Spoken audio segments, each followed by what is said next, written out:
Look, I'm not the type who gets scared easily. I mean, it's just a post office, right?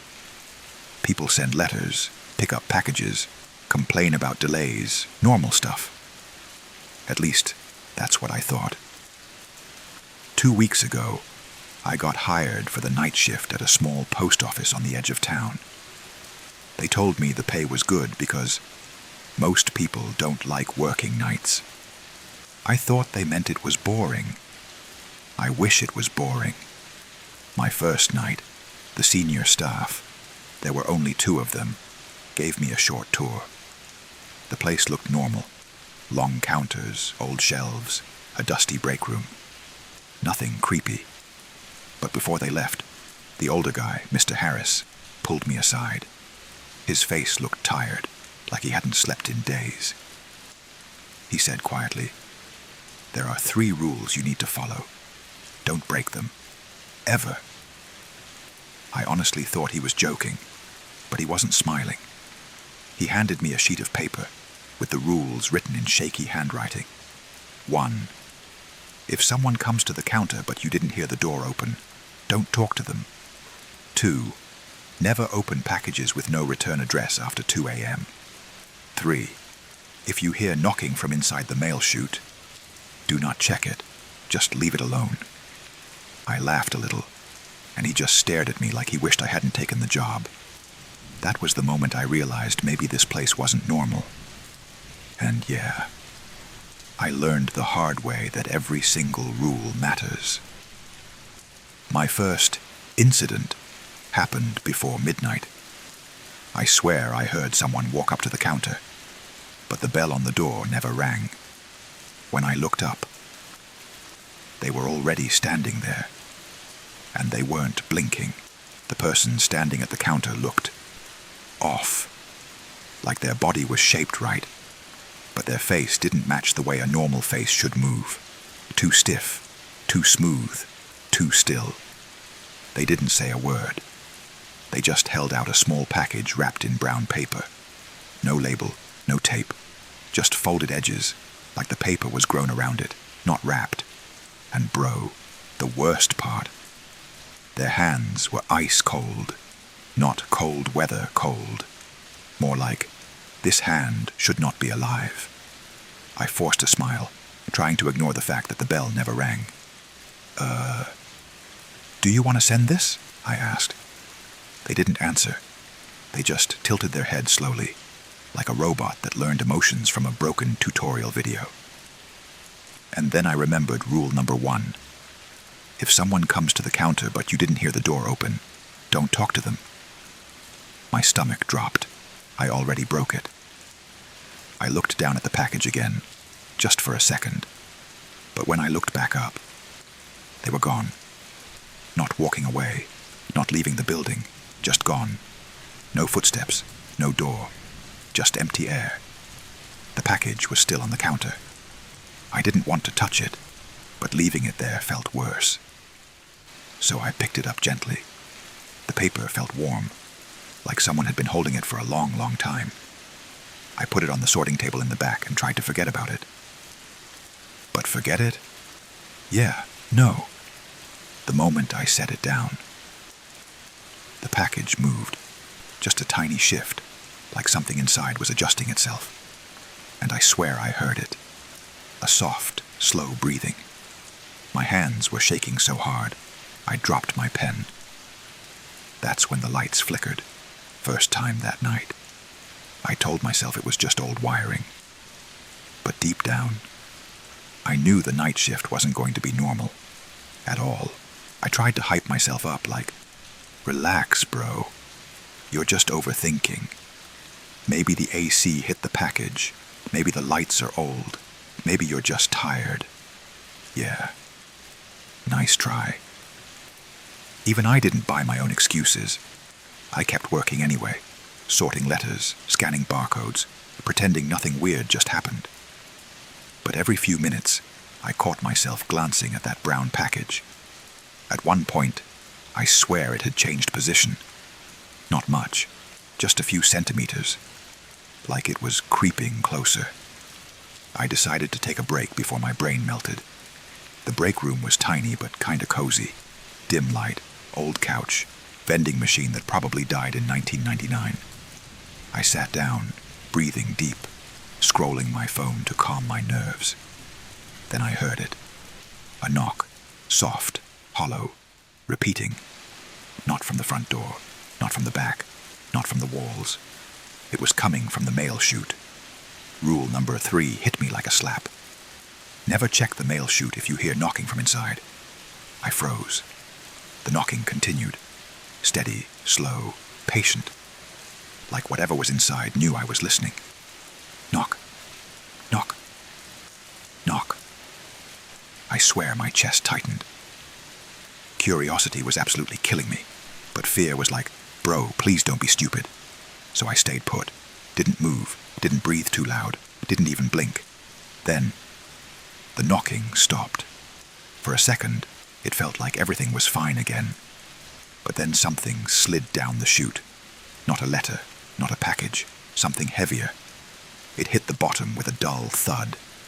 I waited, maybe 10 minutes, before I got the courage to peek from afar. Just enough to see the floor under the chute. There was a small envelope, black, no stamp, no name, no handwriting, just completely wrong. And even from across the room I could tell. It was leaking something. Something dark, something thick, something that definitely wasn't ink. My heart was pounding so loud I felt it in my teeth. And in that moment, it hit me. Mr. Harris didn't give me rules to scare me. He gave me rules because things in this building weren't just strange. They were alive.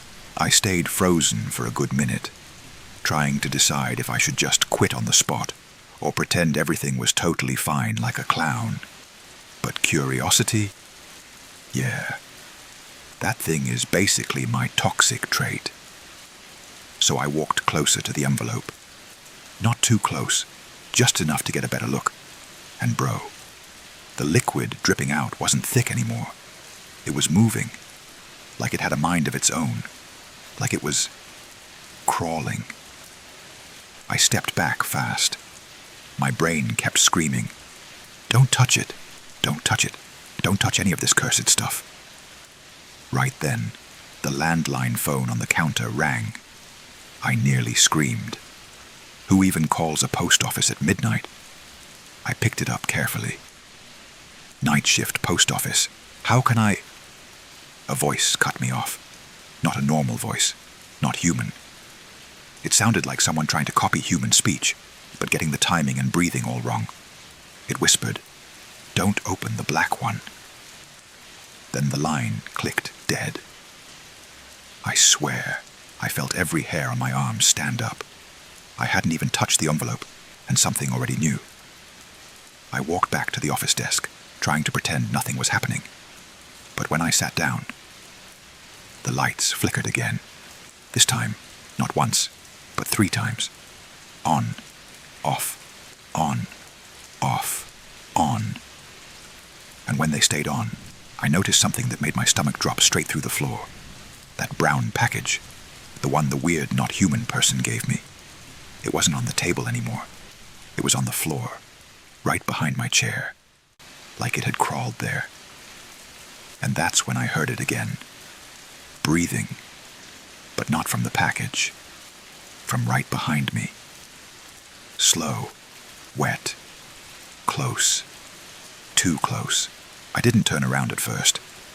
I mean, bro, would you? That breathing wasn't normal. It had this wet, dragging sound to it, like something trying to inhale through a throat full of water. Every breath felt sticky, heavy, hungry. My hands were shaking so bad they were tapping the desk.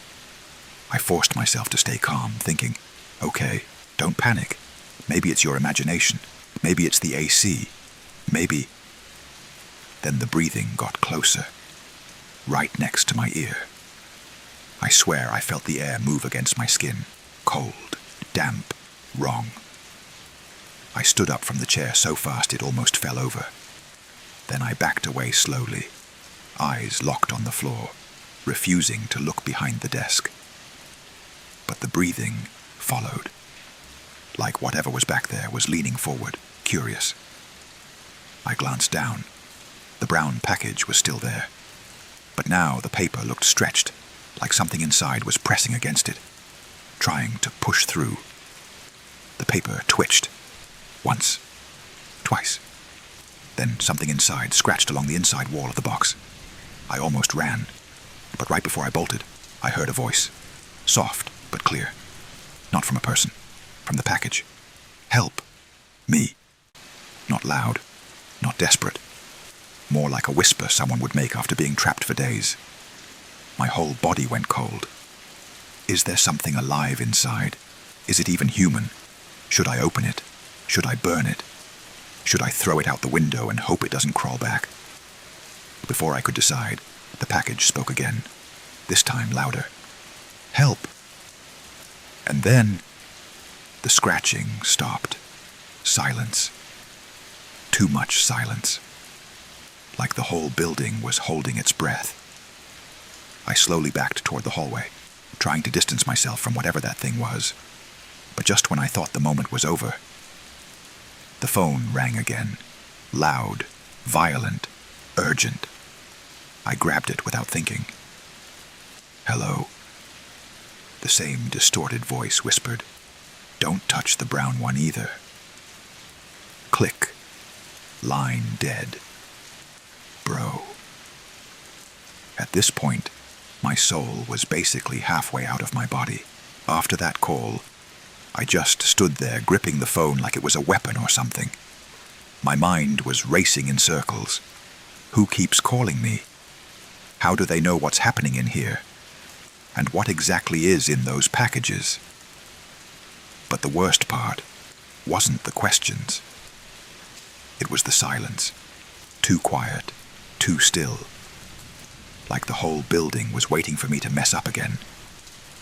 I forced myself to move, stepping away from the desk and trying not to look at the brown package on the floor. I thought, maybe I could just lock myself in the break room until sunrise. Let the mail sort itself. Let the universe handle whatever demon Amazon Prime delivery was going on tonight. But as I walked toward the hallway, I noticed something that wasn't there before. A trail. Thin, dark streaks across the floor, leading from the mail chute toward the main sorting room. My stomach dropped. The black envelope. It must have leaked more. A lot more. I followed the trail with my eyes only, not my feet. Because, bro, I wasn't stepping in whatever that fluid was. The streaks led to a row of old metal lockers in the back, the ones nobody ever uses. The bottom locker, number 17, was slightly open. Just an inch, but enough to see something moving inside. Slow, slithering, stretching like it was testing the space. I froze. Locker 17 wasn't open earlier, and nothing should have been inside. My heart was pounding loud enough to echo in my skull, and I swear the thing inside the locker reacted to it, because it stopped moving. Then it moved toward the opening. Very, very slowly. I was about to back away when I heard footsteps behind me. Soft, bare, not wearing shoes. I turned around, praying it was a co-worker. Nope. It was the same figure from earlier. The one who gave me the brown package. The one who didn't blink. The one who never opened the door. They were standing in the hallway now, closer than before, like they had just walked out of the shadows. Their head tilted again, that same wrong angle, like their neck wasn't built right. But this time, they smiled. Wide. Too wide. Way too wide for a human mouth. And in that stretched, unnatural voice, they whispered, "You shouldn't be here, bro." When that thing smiled at me, I swear my spine tried to eject itself out of my body. Humans don't smile like that. Humans can't smile like that. It looked like its jaw was unzipping. I took one step back, just one, and the figure took a step forward. Not fast, not aggressive, just intentional. like it already decided what was going to happen, and I was the only one still catching up. My brain was screaming, "Run!" But my legs, yeah, they weren't responding. Thanks, body. Behind me, the metal locker rattled. Whatever was inside had started moving again, louder this time, like it was getting impatient. The figure's smile twitched wider. "You opened the door," it whispered. I shook my head fast. No, I didn't. I didn't open anything. Its neck cracked as it tilted the other way, like it was confused why I didn't understand. "You let it out." My heart dropped. My throat closed. Because that meant whatever was inside the black envelope, whatever crawled out, whatever dripped across the floor, I didn't just receive it, I released it.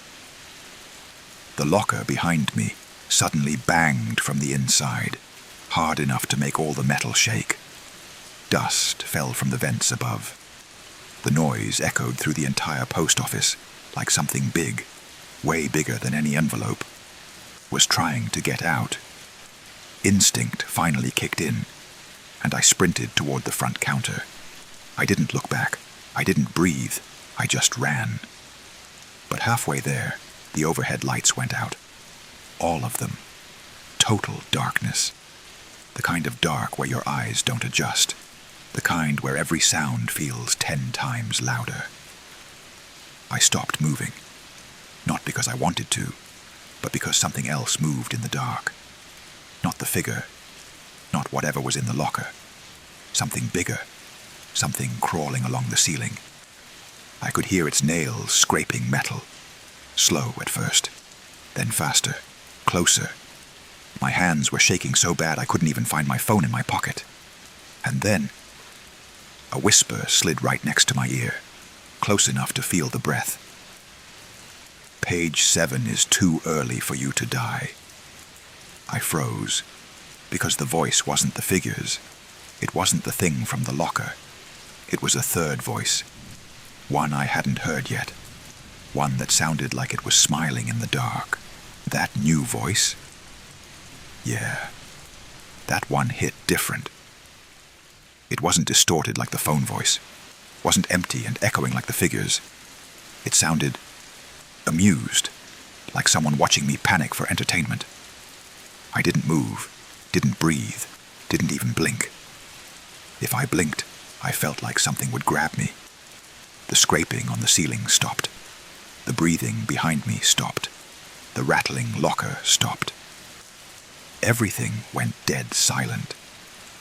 And then the lights flickered once, just enough for me to see a shadow on the ceiling. Not a shape, not a figure. A shadow that didn't match anything in the room. Too long, too many limbs, too many directions. And it was facing me.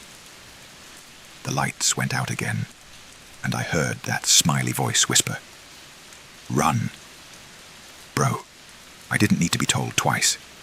I bolted across the lobby, hands shaking so bad I almost ate the floor. I reached the front door, yanked on it. Locked. I twisted the knob harder, still locked. I checked the bottom bolt. Locked. Top bolt. Locked. There was no reason they should have been locked. I didn't lock them. Nobody else locked them. They just were. Something behind me dropped from the ceiling with a heavy, wet thud. The floorboards creaked under its weight. I didn't dare turn around. My breath was stuck in my throat. My chest felt tight. I could feel something big standing right behind me, the air shifting with each movement. Then, it exhaled, right on the back of my neck. Cold. Too cold. I squeezed my eyes shut, praying it would leave, praying this was some nightmare where I just respawn at my alarm clock. But then, I heard the front door unlock. Click. Click. Both bolts slid open on their own. I didn't wait to question it. I shoved the door open, sprinted outside, and didn't stop until I reached the street lamp across the parking lot. Only then did I turn around. The post office door was still wide open, lights off, silent. but something was standing in the doorway. Not the figure, not the shadow thing. A silhouette I didn't recognize, but it whispered the same amused voice. "Your shift isn't over." I swear my soul almost left my body when that silhouette spoke. Hearing, "Your shift isn't over," at 3 a.m., from something that absolutely wasn't on payroll. Yeah, that's trauma speedrun stuff. I stepped back under the street lamp, trying to stay in the one place that felt not cursed. But the silhouette didn't move. It just stood there in the doorway like it was waiting for me to make the next move. My legs were shaking hard, but my brain suddenly snapped into devil's advocate mode. Bro, if you run now, you're dead. If you go back, you're also dead. So what's the third option? And honestly, I had none. Then the thing in the doorway slowly raised an arm and pointed behind me. Not at the street, not at the parking lot, at the sky. I turned around, and bro. There were letters falling from the sky. Not rain, not ash, not dust. Letters. Actual envelopes, drifting down like snowflakes but moving way too slow, like they were floating on invisible strings. Some landed on the asphalt, some on the sidewalk. Some stuck upright in the ground, like they had weight. All of them pointed toward the post office, like they wanted me to go back inside. My whole body got chills. I picked one up, just to see if it was real. The paper felt warm, thicker than normal. And right when I touched it, the handwriting on the front started forming. Not written before. Forming right in front of me. My name. My full name. I dropped it immediately. Behind me, the silhouette in the doorway whispered, "They're choosing you." Nah. Nope. Absolutely not. I didn't sign up for being chosen by floating haunted mail. I backed away, thinking maybe I could run to the road. Maybe outrun whatever this was. But before I could even take 3 steps, every single letter on the ground turned, at the same time, to face me. Not move. Turn. Like something inside them was watching. I froze. Then one envelope closest to my foot slowly opened by itself. From inside, a voice whispered, "Come back, before something else finds you first." I snapped my head up toward the silhouette. What else? What's coming? It didn't move, didn't answer. It just pointed at the roof of the post office. And when I looked up, something big was crouching on top. Something with too many joints, and glowing eyes shaped like long vertical slits, blinking, staring straight at me. Slowly lowering its body like a predator ready to pounce. Bro, at this point, I'm questioning every decisions in my life, including why I even needed a job. That thing on the roof didn't move at first.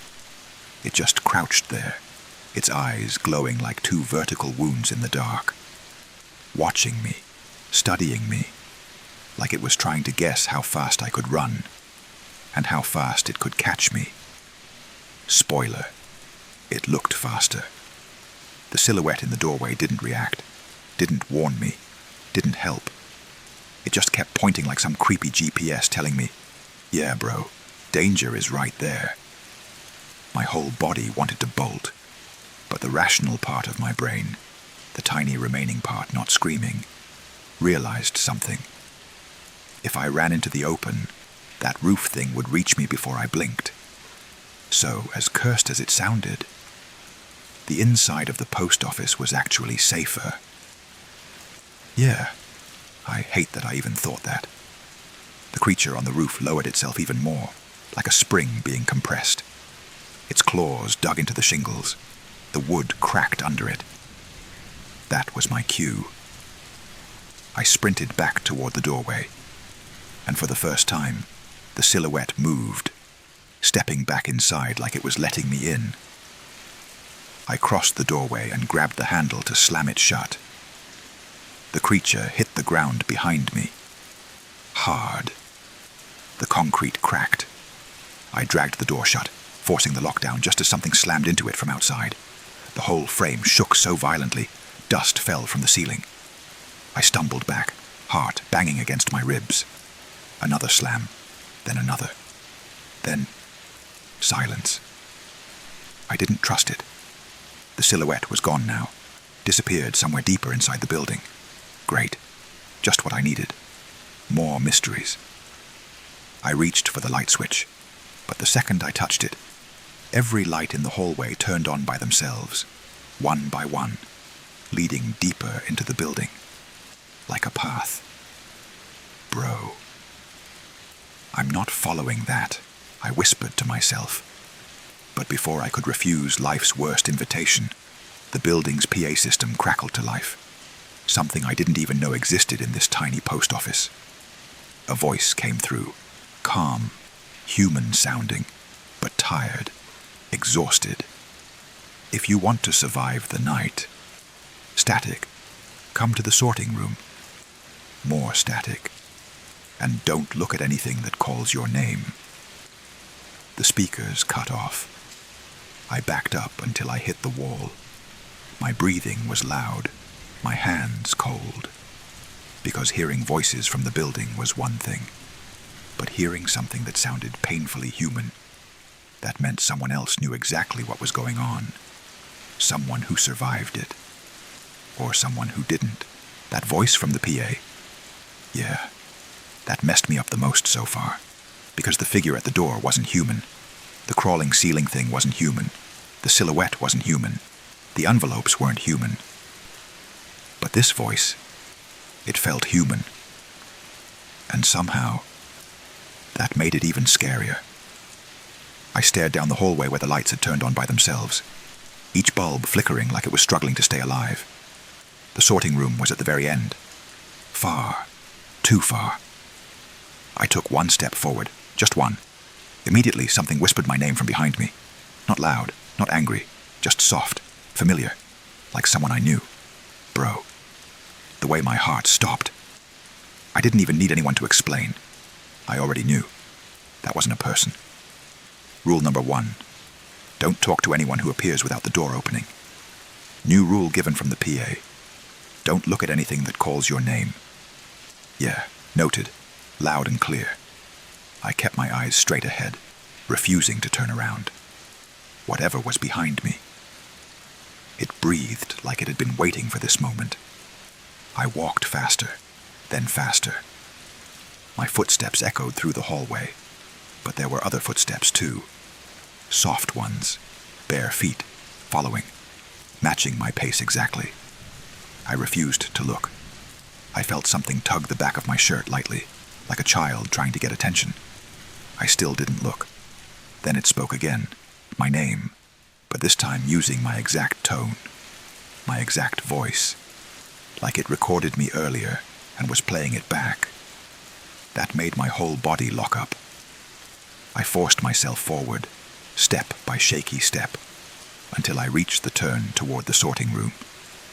The lights overhead flickered again, buzzing like angry insects.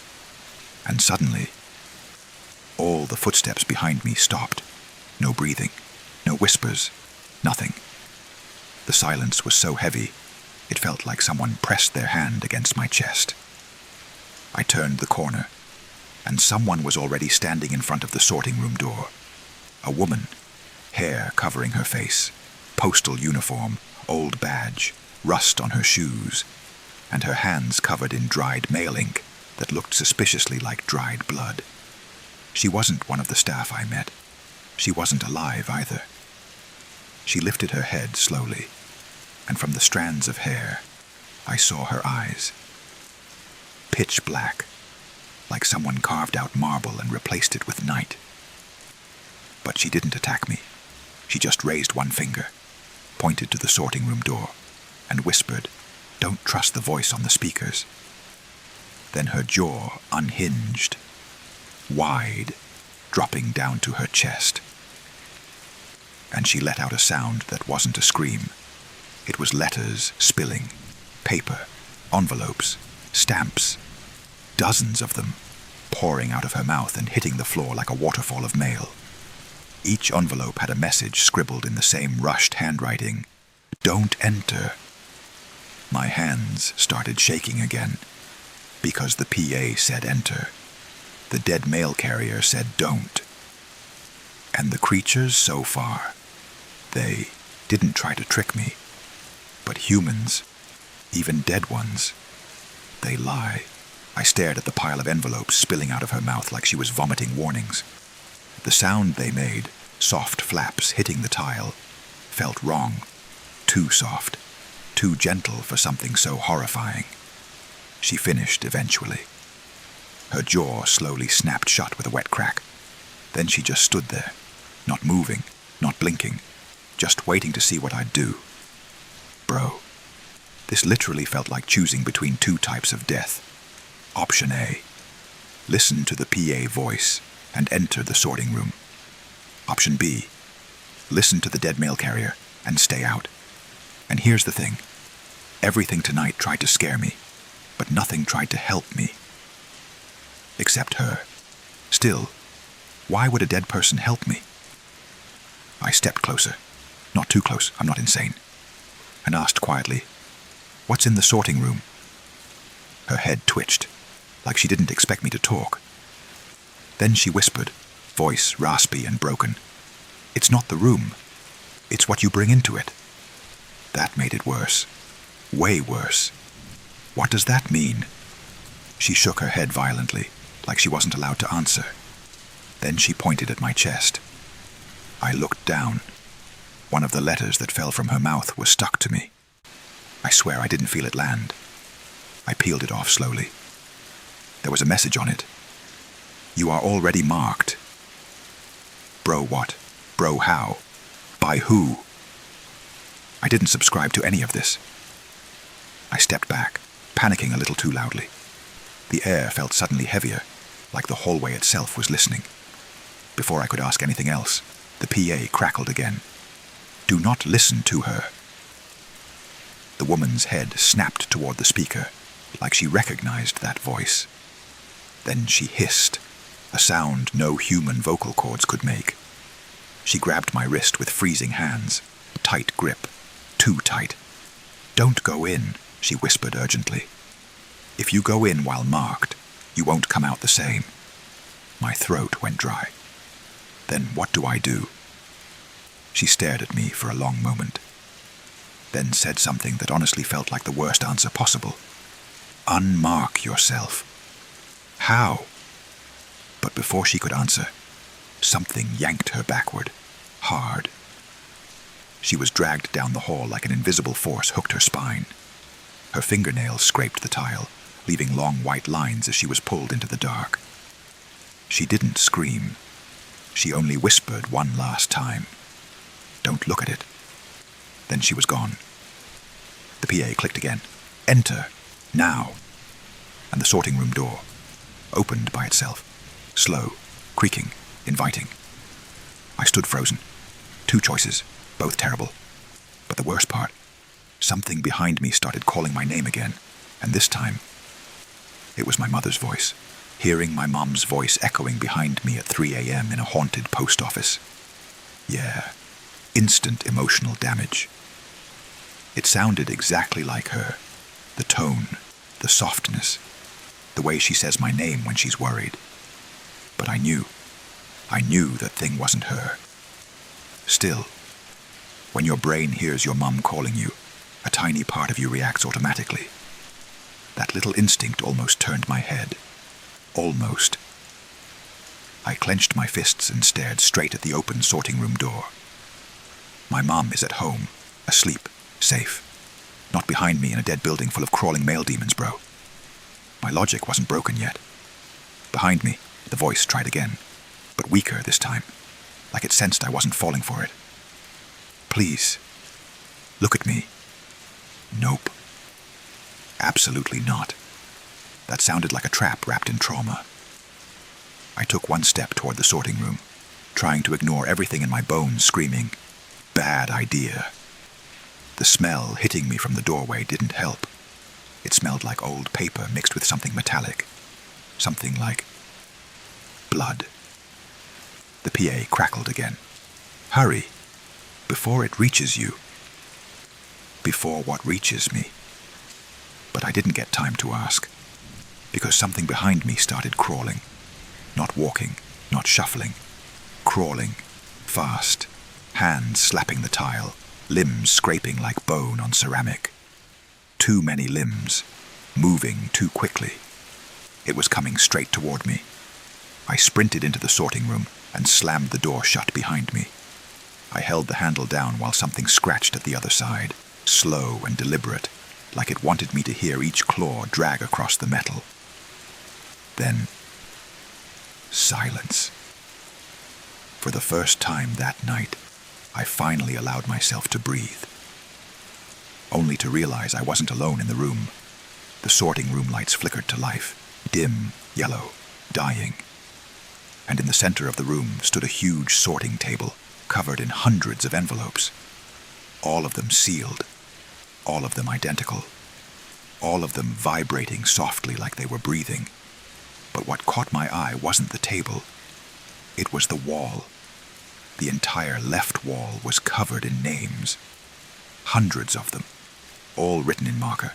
Some crossed out, some smeared, some written so hard the marker tore into the paint. And at the bottom, freshly written, still dripping, was my name. I backed up instantly. Then I realized something worse. There was an empty line beneath my name, waiting, like they weren't done labeling me yet. Then, from the far corner of the room, a voice spoke. Not the PA, not the dead mail lady, not the mimic thing. A new voice, a low, calm, tired man's voice. Don't be afraid. A figure stepped out from behind the mail racks, a real human, uniform, eye bags deep enough to hold groceries. He looked at me with this exhausted expression and said, "I'm the previous night shift." Then he added, "And if your name's on the wall, you're not making it out unless I fix your mark." For a split second, I honestly thought I was hallucinating. This dude looked way too normal to be standing in the middle of a cursed government building at 3 a.m. Same uniform as mine, same badge, same "I haven't slept since the dinosaurs died" energy. But he felt human, like actually alive. He raised his hands slowly, like he didn't want to startle me. "Relax," he said. "If you panic, the mark spreads faster." "Bro." "Excuse me." "What mark?" I snapped. "Nobody marked me with anything." He pointed at my chest. I looked down. The envelope that stuck to me earlier, the one from the dead mail carrier, was still clinging to my shirt. But now the ink on it wasn't just spelling words. It was moving, like tiny black veins crawling across the paper and slowly branching onto my shirt and onto my skin. I ripped the envelope off instantly, but the black marks stayed on my chest, like they were burned into my skin. "What is this?" I yelled. He sighed, rubbing his face. "Yeah, that's the mark. They tagged you." "They who?" "The ones that aren't supposed to leave the chute," he muttered. "The ones that slipped into the mail flow years ago. Management tried covering it up, but..." He waved around at the nightmare-filled building. "You can see how well that went." He walked over to the wall of names and pointed to a row near the top. "All of these," he said, "marked, just like you." Every name in that row was crossed out with one clean, heavy stroke. Bro, that line wasn't decorative. He leaned closer and lowered his voice like he didn't want the room to hear. "When your name gets crossed out, that's when you disappear." I swallowed hard. Disappeared as in, quit the job. He shook his head slowly. Disappeared as in the building eats you. "Oh, cool, great, love that for me." I took a step back. "So how do I get unmarked?" He bit his lip, thought for a second, then said something I absolutely did not want to hear. "I don't know." "Bro, what?" He held up a hand. "I don't know how to fully remove it, but I know how to slow it down, and maybe keep you alive long enough to escape." "Escape how?" The doors lock themselves. That's because you're marked, he said. The building won't let you leave. To it, you're basically lost mail now. Undeliverable, but still, collectible. I didn't like the word collectible in that sentence at all. I took a shaky breath. Okay, what now? He nodded toward the table full of vibrating envelopes. We need to find your anchor. My what? Your anchor, he repeated. The one envelope in this room that's tied to your mark. The one that binds you to this place. Destroy it, and the mark weakens. So we're just supposed to dig through all this. I gestured at the hundreds of breathing envelopes. He nodded grimly. Yeah. Then he added, but don't open the wrong one. I blinked. What happens if I do? He didn't even hesitate. You die. Suddenly, all the envelopes on the table went silent. And then, one of them at the far end of the table twitched. Once, then again, like it was reacting to my presence. The man inhaled sharply. Don't touch that one, he whispered. I frowned. Why not? He stared at the envelope like it was a bomb. Because that one has my name on it. He turned to me slowly. And I'm not supposed to be alive, bro. That sentence hit me like a truck. I'm not supposed to be alive. He said it so calmly, too, like saying, yeah, I forgot my keys at home. I stared at him, waiting for him to laugh or say it was a joke. He didn't. Instead, he walked toward the twitching envelope, the one he said had his name on it. But he didn't touch it. He stood a few feet away, arms stiff at his sides, like even getting too close hurt him. Hold up, man, I said. What do you mean you're not supposed to be alive? He exhaled slowly. You saw the wall, right? The crossed-out names. I nodded. My name's on that wall, too, he said. Crossed out. I died here years ago. I took 2 steps back. Then, what are you right now? He paused like he was choosing his words carefully. I'm what the building makes when it feels guilty. Bro, what? Buildings feel guilt now. He continued, voice quieter. Sometimes, when a night shift dies in the wrong way, the place tries to recreate them, a copy, a memory, a glitch in the system. So you're a ghost? He shook his head. No. Ghosts know they're dead. I didn't. Not at first. I just kept working, kept trying to help the next shift survive. I thought I was still human. He looked at his hands like he barely recognized them. Then one day, I touched my own envelope. That one. He pointed at the twitching one again, and I felt everything. My death. How it dragged me. How it took my name off the wall. How I wasn't supposed to come back. He looked at me with haunted eyes, and I realized I've been dead for 8 years. I had no idea what to say. My brain was buffering. He stepped closer to me. That's why I can't help you find your envelope. I can guide you, but I can't touch anything. Not anymore. If I do, the building will erase me completely. So what? You're like, fading? He didn't answer directly. Instead, he showed me something. He lifted his hand to the light. And bro, I could see through him. Not fully, just faintly, but definitely not normal. He lowered his hand fast, embarrassed. We don't have much time, he said. The more your mark spreads, the more the building sees you as belonging to it. Meaning? Meaning the creatures will stop scaring you. He paused. And start claiming you. Nope. No, sir. I did not like that at all. I glanced around the sorting room. The envelopes were vibrating again, more aggressively, like they sensed the conversation. One envelope on the left burst open suddenly, paper ripping itself apart, and a pitch-black hand reached out before sinking back inside. Not the vibe I was going for. Okay, I said, steadying my breathing. How do I find my anchor? It'll call to you, he said. Your mark wants to grow. It wants you to open the wrong one. You need to ignore every envelope that tries to get your attention. I nodded. Then which ones do I check? He pointed at the far corner of the table. The quiet ones.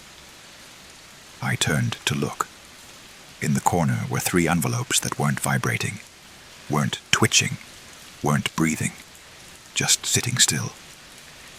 One of them had a faint smear of black ink across its edge, same color as the mark on my chest. He saw the way I stared at it. His eyes widened. Wait, don't go to that one yet.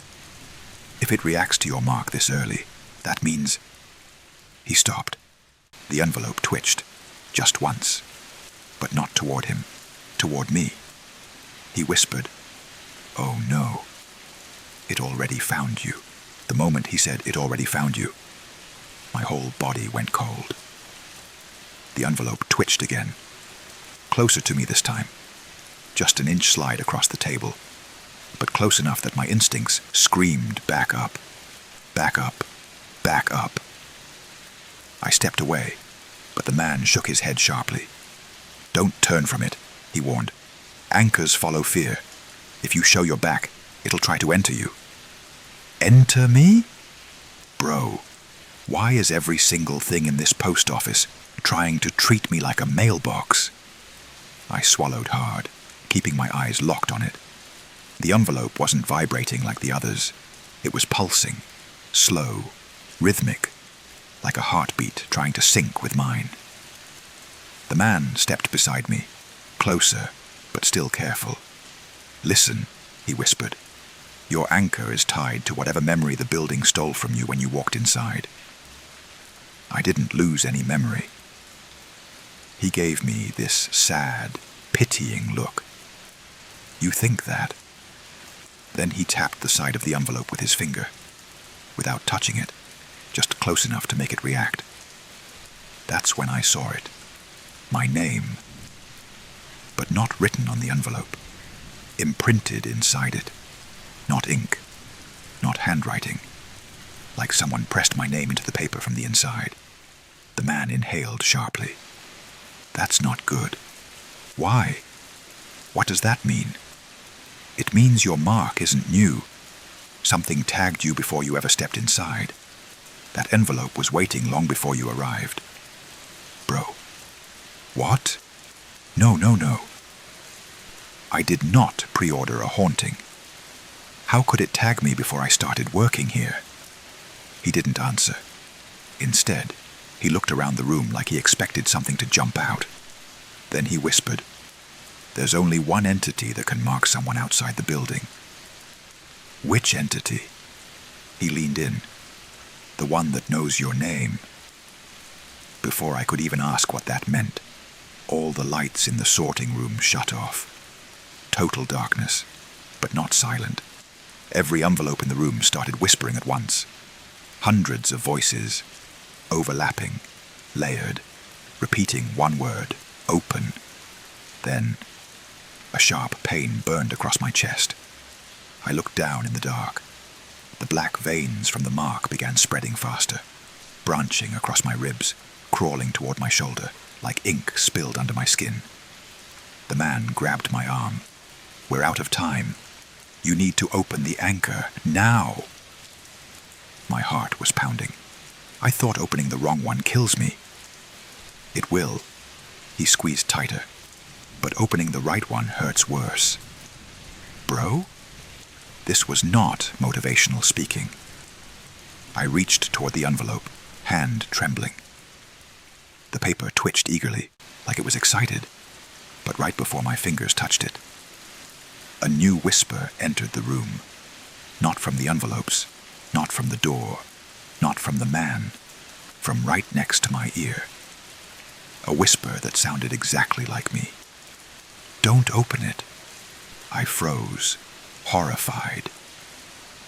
The man's grip tightened instantly. "It's trying to mislead you," he hissed. "Anchors imitate the host to protect themselves." But I wasn't convinced. Because the whisper didn't sound evil. It sounded terrified, afraid of me. The envelope pulsed again, harder, like it sensed my confusion. The man tugged my arm, urging me forward. "Choose," he said. Behind me, the voice that sounded like me whispered again. "If you open that, you won't be you anymore." The anchor sat on the table, waiting. One voice begged me to open it. One voice begged me not to, and I had no idea which one was actually mine. My hand hovered over the envelope, shaking like crazy. Forget horror movies. This was psychological warfare, bro. Two voices, one telling me to open it, one telling me I'd lose myself if I did. And the worst part? Both voices sounded like me. The man, ghost, whatever he was, leaned in, whispering urgently, "You can't trust anything that copies your voice." And yeah, that made sense. Until the other voice, the scared version of me, said something the building couldn't have known. "Think about your mom." My heart stopped, because earlier, something pretending to be my mom called my name. But it didn't say anything specific, nothing personal, nothing real. This whisper did. It said her name, her nickname for me growing up, her exact tone when she's crying. My knees almost buckled. The ghost man watched my face twist and muttered, "Oh no, it's getting smarter." "What does that mean?" I snapped. "It's using your memories against you," he said. "It's trying to attach itself deeper. If it succeeds..." He didn't finish the sentence. He didn't have to. The envelope pulsed again, stronger now, like it had a heartbeat syncing with my mark. The black veins across my chest tightened, burning like hot wires beneath my skin. Then the envelope started opening itself, just a little, a small tear forming, enough to show darkness inside. The ghost man panicked. He slammed his hand on the table, not touching the envelope directly, but close enough that the air shifted around it. "Stop!" he yelled. "If it opens on its own, the building will claim him." The envelope froze, but only for a second. Then it pulsed again, twice, like a warning. And that terrified version of my whisper spoke again, quieter this time. "Please, don't let him trick you." I stared at the ghost man. "Are you trying to trick me? You said you're dead. You said you don't know how to fix it. What if opening this kills me?" He stepped back, raising both hands. "Look at me," he said firmly. "If I wanted you dead, I'd let the mark finish its job. Maybe you need me to open that to be free." He froze. And that tiny hesitation, that microsecond of silence, it broke something in my trust. Because he didn't deny it fast enough. He didn't even deny it at all. He just looked at the envelope with this haunted expression and whispered, "It's true. If you open it, I might finally move on." Bro, are you serious right now? So you do want me to open it?" He shook his head. "No. I want you to survive. But I also want to stop existing. Do you understand how difficult it is to be stuck here for 8 years? Half here, half not. Watching people die in the same hallway. Watching myself fade." The mark on my chest pulsed painfully, like it was reacting to my doubt. The ghost man stepped closer, speaking fast. "Listen to me. Your anchor will kill you only if it's not yours. That one is yours. I can feel it." But behind me, the terrified whisper, my whisper, begged, "He's lying. He wants to be free. Don't open it, please." My breathing got shallow, my vision blurred. The whole room felt like it was closing in. The envelope slowly rose from the table, paper crinkling, dark aura thickening around it, until it floated at my chest level. Waiting. The black veins crawled toward my shoulder. The ghost man extended his transparent hand. Open it. The scared voice me whispered in my ear. Don't. My hand lifted, reaching, shaking, and right as my fingers brushed the envelope, the lights exploded overhead. All of them. Glass rained down. The room plunged into darkness. The envelope ripped open. And something inside looked at me. Not a face, not eyes. A presence, cold, deep, familiar. And in that instant, I remembered something the building stole from me. A memory so terrifying it nearly dropped me to my knees. That presence inside the envelope. Bro. It didn't show itself. It showed me something from inside my own head. A memory I didn't even know was missing. I wasn't in the sorting room anymore. Not fully. It felt like someone pulled my mind out of my skull and pressed play on a scene I never remembered recording. I was standing in my old bedroom. Same cracked wall paint. Same uneven desk. Same childhood posters. But the air felt wrong. Too still. Too expectant. Then I saw myself, not current me, younger me, sitting on the bed, staring at my hands like something was written on them. I whispered, "It keeps coming back." I felt my breath hitch. What keeps coming back? I asked, even though memory me couldn't hear. Then someone else entered the room. Someone tall, someone thin. A figure with a face blurred out like a censored photo, but everything else was clear. Long fingers, posture too straight, clothes too plain to remember. Younger me didn't look scared. He looked ashamed. "Did you mark yourself again?" the figure asked. Bro, my stomach dropped. Younger me. Marked. Again? Sorry, the younger version of me said. "It doesn't hurt anymore." The figure knelt beside him. "Of course it doesn't hurt," it said gently. Too gently. "It's yours. It belongs to you." My chest tightened. The black veins on my skin burned hot, reacting to the memory. The blurred-faced figure lifted Younger me's chin. "Do you understand why you cannot tell your mother?" it murmured. Younger me nodded quickly. "I don't want it to choose her instead." Bro. What? What was trying to choose us? The figure smiled, its mouth pixelated like a corrupted image. "Good boy." Then it placed something into Younger me's hands. A small, brown-wrapped package. The same kind the not-human customer gave me on my first night.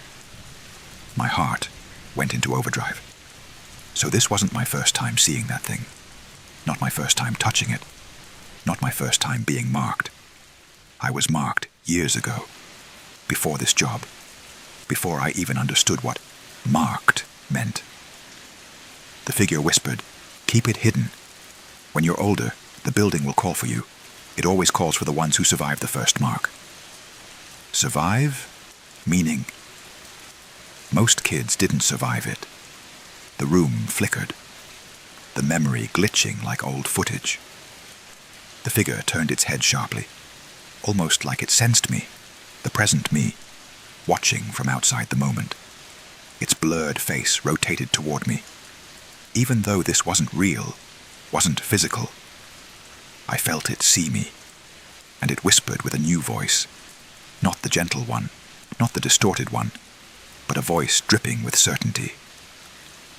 "You were always meant to come back." The memory shattered. I gasped, collapsing onto the sorting room floor. The anchor envelope fell with me, ripped wide open. The ghost man grabbed my shoulders. "What did you see?"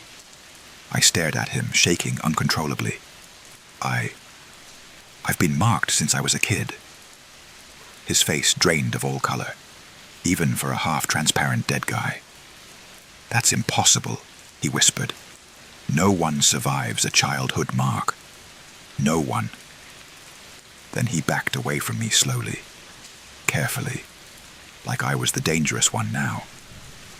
"Kid," he said hoarsely, "you're not just marked." He pointed at the spreading black veins on my skin. "You're claimed. That word hit harder than everything else tonight combined. Not haunted, not tagged, not cursed. Claimed, like property, like I belonged to something. Something old, something patient, something that had waited years for me to walk back into its hands. I tried to stand, but my legs were jelly. The black mark on my chest kept pulsing. Slow, heavy thumps like another heartbeat was forming inside me. The ghost man kept backing away. "Don't freak out," I said, even though I was fully freaking out. "I'm not freaking out," he said. "I'm stepping away, because if you're claimed, then you're not dealing with the building anymore." I blinked. "Then what am I dealing with?" He swallowed. "The thing that owns the building." My lungs froze. There's something above the monsters, above the crawling things, above the whispering envelopes. The building was made for it, he explained. Not for people, not for mail. Everything here, every rule, is designed to feed it. Feed it? What? Before I could ask, the floor under us vibrated. Just once. Like something massive was shifting far beneath the foundation. The ghost man grabbed my arm. "Listen carefully. Now that you've remembered your first mark, it will try to finish what it started." "What did it start?" I demanded. "I don't know," he snapped. "No one survives long enough to remember their first mark." Then he lowered his voice. "But if you were marked as a child and lived, then you're connected to it in a way none of us understand." The envelopes around us started lifting into the air. Not just vibrating, floating. Dozens of them, rising like they were weightless. The ghost man's eyes widened. No, this is too soon. Your anchor isn't broken yet." "My anchor?" I yelled. "It opened. I saw the memory." "That wasn't opening," he said through clenched teeth. "That was it, showing you what it wanted." Bro. "So where's my real anchor?" He pointed to the farthest corner of the room, behind a stack of old mail carts. "Back there. It hides the real anchor behind decoys."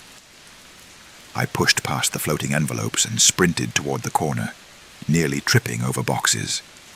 The ghost man called after me.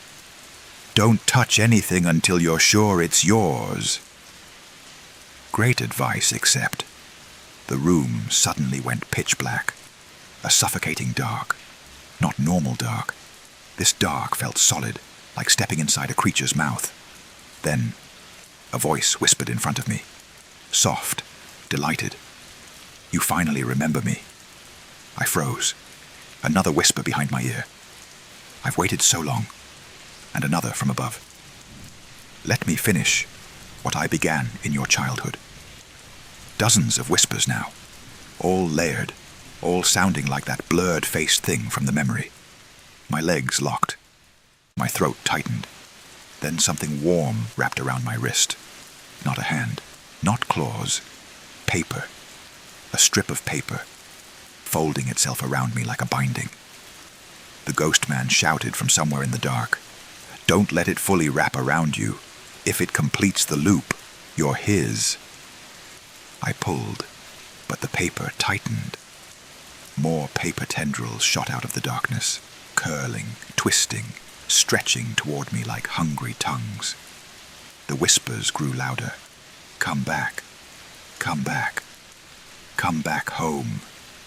I fought them off desperately, yanking, twisting, ripping, but the mark on my chest burned hotter and hotter until it felt like fire under my skin. Then the ghost man shouted something that made my blood run cold. "They're not grabbing you. They're trying to wrap the anchor onto you." My eyes darted around wildly in the dark, and I realized they weren't attacking me. They were trying to place the real anchor directly onto my body. If they succeeded, I wouldn't just be claimed. I'd be owned. Completely. "Find it," the ghost man yelled. "The real one can't move on its own." Which meant the anchor wasn't one of the floating envelopes. It was somewhere still, hidden, waiting, and I had seconds before the paper tendrils finished looping around my arm. My heartbeat was punching my ribs from the inside as the paper tendrils tightened around my arm. Not enough to hurt, just enough to claim. They weren't attacking me, they were labeling me, finishing a process that started years ago. Somewhere in the dark, the ghost man shouted, "Don't let it complete the circle. Break the loop." Bro, how? I couldn't even see the loop. I swung my arm wildly, slamming the paper tendrils against shelves, carts, anything solid. But they just stretched like rubber and curled tighter. Another strip wrapped around my ankle, then another around my waist. Whispers filled the room like a choir of static. "You survived the first mark. You were chosen. Come home. Finish what began." My chest burned, the black veins crawling faster, branching toward my neck. The mark wasn't just spreading, it was waking up. The ghost man yelled over the noise. "The anchor is close. It's always close to the host. Look for what doesn't move." Okay, focus, think. Every envelope in the room was either floating or twitching or whispering, except in the corner, by the wall, a small shape leaned against a metal cart. Still, completely still. I squinted and felt my stomach drop. It wasn't an envelope. It was a brown package, the same kind from the memory, the same kind the not-human customer handed me, the same kind the building used to mark people. It had been hiding there the whole time, quiet, patient, waiting for me to notice it. The package was the anchor, my anchor. Before I could move toward it, the whispering voices shifted tone, from gentle to furious. "Don't. Not yet. You're not ready. We haven't finished claiming you." The paper tendrils yanked hard, pulling me backward like a puppet. I dug my heels in, grabbing a mail cart, dragging myself forward inch by inch. The ghost man appeared beside me, his form flickering like a glitch in reality. "You found it," he said, relief in his voice. "Good. But..." He looked down at the brown package and instantly stepped back. "Oh no." I froze. What? Oh no." "That's not a normal anchor," he said. "That's a return anchor." "I don't... What does that mean?" "It means the building isn't trying to keep you." He looked me dead in the eyes. "It's trying to send you back to whatever marked you the first time." My stomach dropped straight through the floor. No. No. I'm not going back to that thing. He grabbed my shoulders with his fading hands. "If you open a return anchor unprepared, it doesn't weaken the mark. It transfers you." "Transfers me where?" His voice went low. "To the sender." The paper tendrils pulled harder, dragging me away from the package. "No," I yelled. "If I don't open it, the mark spreads."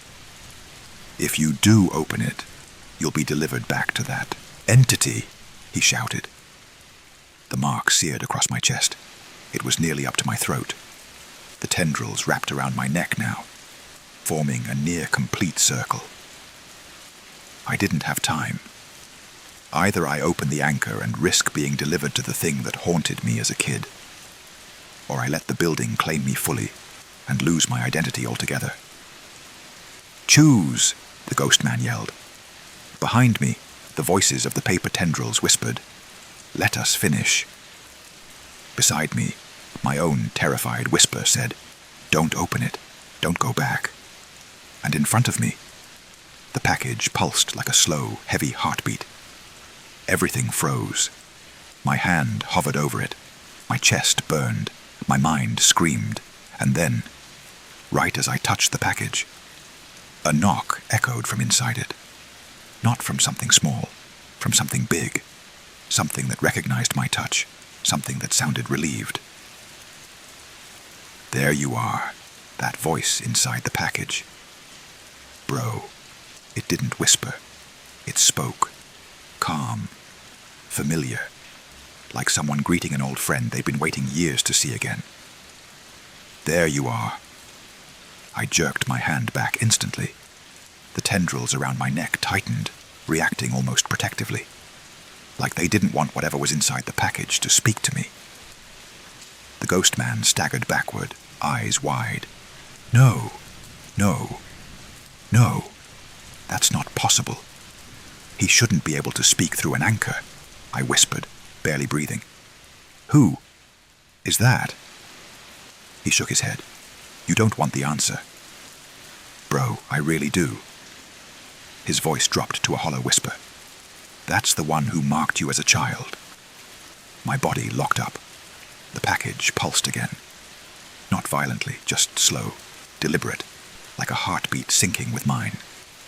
Then the voice spoke again, clearer this time. You grew. I almost threw up on the spot. The tendrils reacted violently, wrapping tighter around my ribs and legs, trying to drag me away from the package. The ghost man shouted, It's trying to claim you before the anchor finishes opening. You need to decide now. Decide what? I snapped. He pointed at the package. You open that, you're going to meet him. And if I don't? He hesitated. If you don't, you'll become part of the building. Great. Amazing. 2 options. Option 1. Get forcibly delivered to a cosmic monstrosity that groomed me like a corrupted Amazon subscription. Option 2. Become wall decor for haunted USPS. The package knocked again. Once, twice, then a third time. Hard enough to shake the table. Finally, the voice said, Do not fear. I have always watched over you. Bro, what? That does not make it better. I felt something click inside my skull. Some old, buried memory unlocking itself. A memory I didn't want. Me, as a kid, talking to something in the dark. Something tall, something thin, something with no face. And me smiling, not scared at all. Smiling like I trusted it. I stumbled back, horrified. The ghost man held me steady.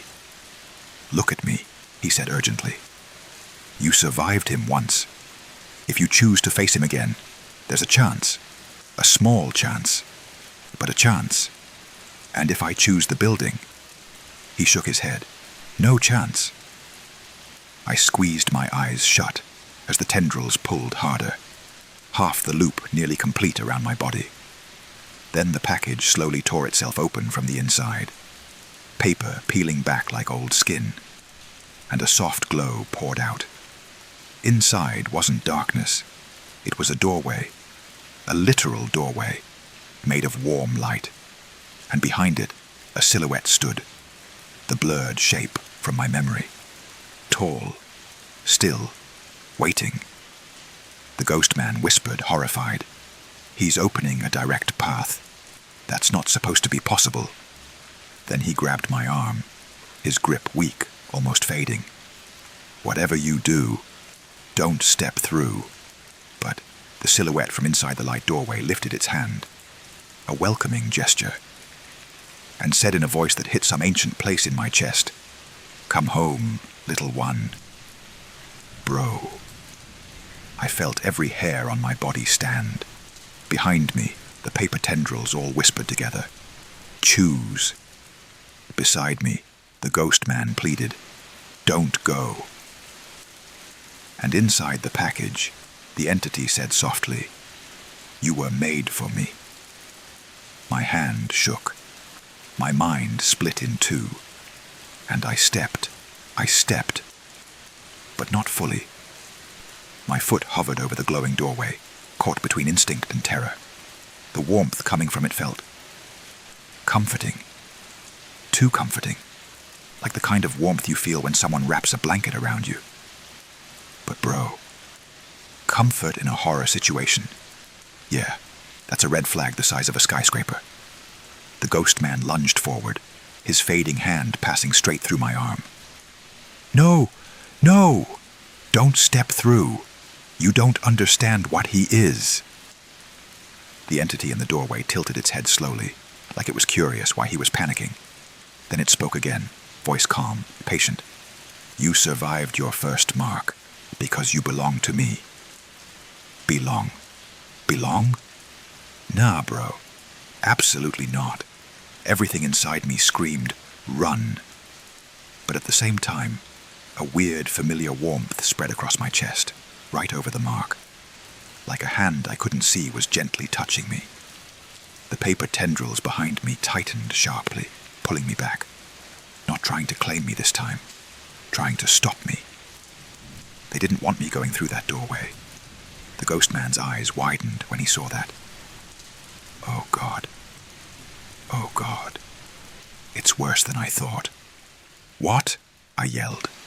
He whispered. The building isn't trying to take you, it's trying to protect you. Bro, the building is scared of whatever's on the other side. I'm done. I'm so done. The entity in the doorway stepped closer, not walking, gliding, smooth as a shadow sliding across a wall. There is nothing to fear, it whispered. You are already half mine. The warm feeling across my chest flared. The mark shifted, not just burning, moving under my skin, like something was trying to crawl upward. My knees buckled. I dropped to one hand, gasping. The ghost man knelt beside me, voice trembling. Fight it. You have to fight it. I can't, I choked. It feels like it's inside my heart. That's because it is, he said. He plants the mark where your name lives. What does that even mean, bro? The entity extended a long, thin arm toward me through the doorway. Its fingers were wrong. Too many joints, bending too fluidly. Come, it said softly, and my body literally moved forward on its own. I dug my nails into the tile, trying to stop myself from sliding, but my limbs weren't listening. The warmth inside the mark pulled me forward like a magnet. The ghost man grabbed my shoulder, his hand flickering, weak. You're fighting something older than this building, older than every rule ever written here. Then how do I win? You can't, he said quietly. My heart dropped. But, he added, you can break his connection. You can sever the mark long enough to escape. How? He looked toward the glowing doorway, and then he said something that made my stomach twist. Reject him. Bro, what? Reject him? Like he's a toxic ex? The ghost man continued. He marked you because you accepted him once, as a child. Whatever he offered, love, safety, attention, you took it, and that bound you to him. The entity paused, its hand still extended. You came to me, it said gently. You called for me. The ghost man squeezed my shoulder. Tell him no. My throat closed up. No felt impossible to say, like the word wasn't allowed to exist in this room. The entity leaned closer. You are mine. My mind fogged. My body stopped shaking. For a second, I felt peace, warmth, comfort, belonging, like stepping into arms I'd known my whole life. Don't fall for it, the ghost man yelled. That feeling isn't love, it's control. The entity's hand hovered inches from my face. Come home. My lips parted, and for the first time in years, a childhood memory hit me clearly. Me hiding under my blanket, crying. A tall, faceless figure patting my head, whispering, I'll always come when you're lonely. And me whispering back, please don't leave. My heart broke, because it wasn't comforting me, it was conditioning me. I looked up at the entity, my voice cracked. No. The entire room shook.